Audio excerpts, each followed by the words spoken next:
So Megalodon's teeth were essentially big enough that it could actually go through you. Again, when you look at the great white shark at the bottom here, over time, he was made smaller through evolution because food was scarce. When you go from having whales as a daily dietary consumption, you can't just keep eating whales all day and think that you're gonna have an abundance of them, especially because whales take up a lot of space just on their own. So there are fewer of them because they're so much larger. So eventually their food source ends up being cut off, and they have to eventually adapt. So now we have great white sharks who, yeah, I mean, they'll still take a bite out of a whale, but they don't have the ability to like eat a whale in half, bite a whale in half the way Megalodon did. Going on with Darwin and his observations, Darwin realized that when he was in the Andes Mountains in South America, that there were marine fossils that were up there. Now, unless marine animals all of a sudden grew legs and climbed the Andes Mountains to die there, that meant that the Andes Mountains were at some point in time underwater, which goes back to his theory of gradualism. Well, not his theory, but Lyell's theory of gradualism, which he very greatly supported. He also, while he was on his trips, experienced an earthquake that created a landmass that came from underwater. Now, a lot of people thought, well, there's just no way that could possibly happen. Even when I first started teaching this, a lot of students were like, yeah, there's no way. Well, in 2013, if you look on the right, off the coast of India, April 17, 2013, we see here that there's just ocean and the coast of India right there. When you look at September 26, 2013, there was a major earthquake that took place, and the convergence of tectonic plates created a small new island. So that is a mimic of what Darwin experienced while he was on that boat, going through his research and things like that, going through his time of observation, if you will. Alright, after Darwin traveled the world and worked on his theory of evolution, he comes back to England and he decides to, look at species that are domesticated, that are, from the area, not exotic, because it could have possibly very well been that maybe those variations only happened because they were in an exotic area and it wasn't because they were domesticated. And he realized that, looking at breeders, that domesticated species differed from the wild counterparts. So, for instance, wolves and dogs. We know that dogs are descended from wolves. They are a variation of wolves, especially a husky. A husky is the closest variation to a wolf that we have. So he noticed that breeders used artificial selection to get the traits that they wanted and create the diversity. So if they wanted a dog that was very similar to a wolf, but they wanted to be more domesticated, they bred them that way. So for instance, going to a Pomsky, a Pomeranian, and a Husky, that is a designer breed. Okay, they go out and they breed a Pomeranian male dog with a female husky, and you get this little Pomsky, so it looks like a miniature husky. It is a designer breed. They do that with all different types of dogs. That's the most common. But you might have seen it more with koi fish. Okay, koi fish are bred specifically for their colors, and more exotic colors make the fish more valuable. So they'll go and they'll breed certain fish to create certain colors. So for instance, the golden black one, that was actually a new color that had been introduced. Originally it was always just black and white, red and white, or black, red, and white. So they somehow bred fish together to get the black and gold. So artificial selection is when humans change a species by breeding it for certain traits. So we go and choose the traits that we want, so that way the actual animal will have the traits that we desire.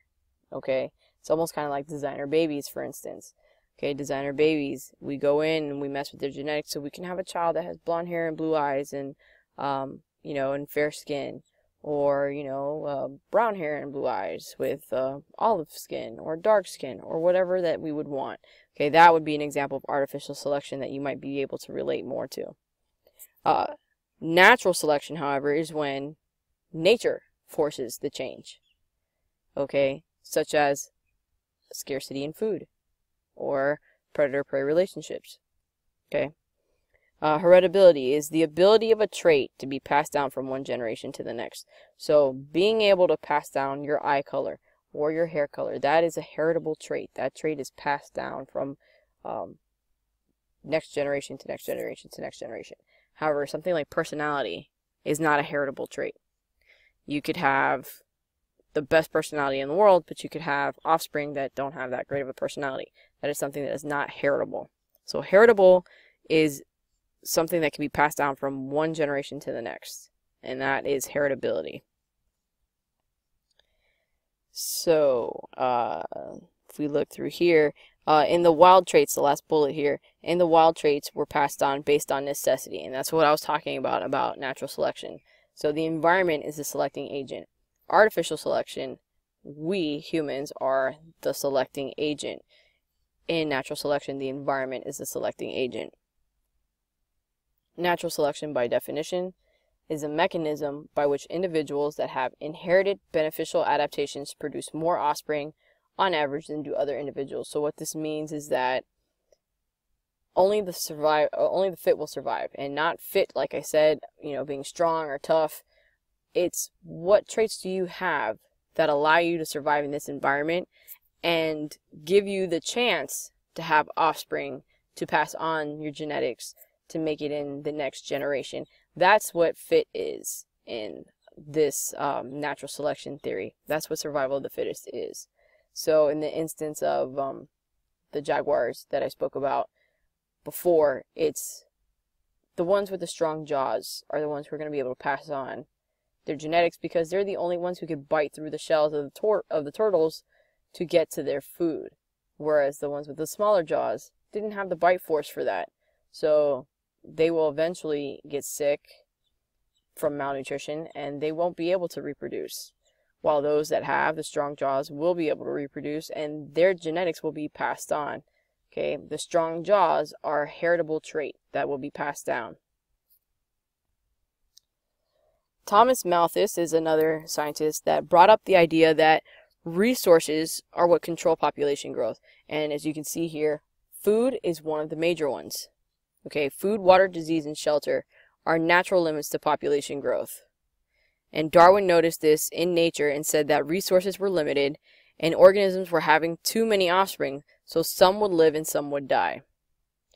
Alright, it's quite simple. If you have 100 fish, but you only have enough food for 50 of them are going to have to die.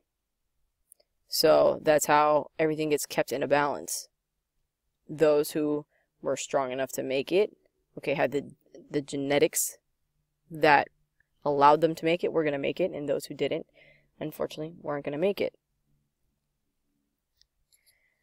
Population, okay, new vocab word, is all the individuals of a species that live in an area. So, population of human beings in Port St. Lucie or Fort Pierce, St. Lucie County. We are a population. If you were to see horses out in the Midwest, they would be their own population. It would be a population of horses in that specific area. Those that survived had adaptations that were suited to the environment, and these adaptations happened over many, many generations, and this is what Darwin calls the descent with modification. So looking at it from a marine science point of view, okay, we had a population of megalodons, and some of them died because of the scarcity of the food. Some of them lived and passed on their genetics. Over many, many, many generations did we go from something that was about 44 feet long to something that's about 20 feet long. So it took a very long time for us to get a to get a shark that was 44 feet long down to what we see today, which we still think is really large. So that is a descent with modification. It passed on its genetics, but slightly modified it on its way there. And the example, as you heard me say horse before, the horse here in the graphic, it went from having, a small horse to eventually modifying itself to the horses that we have today. Alfred Russel Wallace and Charles Darwin both proposed a theory of evolution.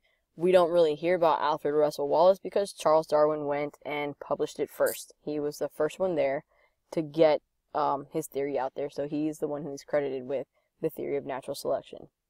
There are 4 main principles to the theory of natural selection that both Wallace and Darwin proposed, and that's 1, variation, which we've covered. 2 is overproduction. Okay, it increases the chance of survival and it creates competition. So the more that we have enough to have lasting generations. We have enough to provide us with enough offspring for future generations, but having more gives us competition. So with competition, we end up having only the best genetics to get passed on, because you have to be genetically fit to survive. So having the best genetics will get you to pass on to your next generation the best possible genetics so that way they survive. So overproduction gives us the chances of survival that we need, but gives us the competition that we need to adapt to the environment that we're in. We also have adaptation as one of the principles. We obviously have to adapt to whatever environmental selecting agent is presented to us. Okay, so if there were the need for us to heal as fast as Wolverine, then maybe over hundreds of years, our future generations would be very similar to X-Men. Right now there is no need for that, so we don't have that. And then we have the descent with modification. That was our last principle to the theory of natural selection. Along with the theory of natural selection, we have to understand fitness. And again, this is going back to the survival of the fittest issue that we were talking about. It's not about being the strongest or the toughest. It's about being genetically fit, having the correct traits that can be passed on so that way we can make it to the next generation. So a trait that is already in the population becomes favorable for survival and then is passed on to future generations. And that's what being fit is in nature. So let's think, why are prehistoric fossils so much larger than the animals on Earth today? Well, they were larger because there was a big availability of food for them. They had everything. We didn't have all these man-made structures here that kind of, kept them from their food supply or took up their homes and their shelter. We had, look at the size of those megalodon jaws compared to the size of a great white shark's jaws. That's a big difference. Why? Because he had everything he needed in the ocean, and he was top dog of the ocean. He could go around and eat whatever he wanted when he wanted, and it was at his convenience until there was no longer a food supply.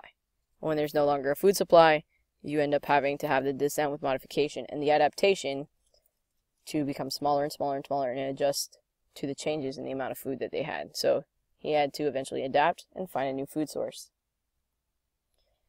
So with fossils, we consider how old they are and the location and the environment that was around when that organism was alive. So the deeper the fossil, the older it is. So if it's closer to the top, then we know that it's actually pretty young in comparison to being really far down. As you can see here, in the Cambrian period would have been 100 million years ago, versus the Jurassic period was 46 million, but this graphic's a little bit older, so the dates might be a little off. Now, evidence of evolution is through geography, like we said. Okay, he found plants and animals on islands that look similar, but not exactly like the ones on the mainland. He also found fossils from marine life on land that no longer had water. So that was one of our evidences of evolution. And then we have biogeography, which is the study of the distribution of organisms around the world. So that's essentially finding these fossils in all these places around the world and saying, well, this must have been underwater because we find all of these marine fossils here. So that'll wrap up this screencast for this portion of natural selection.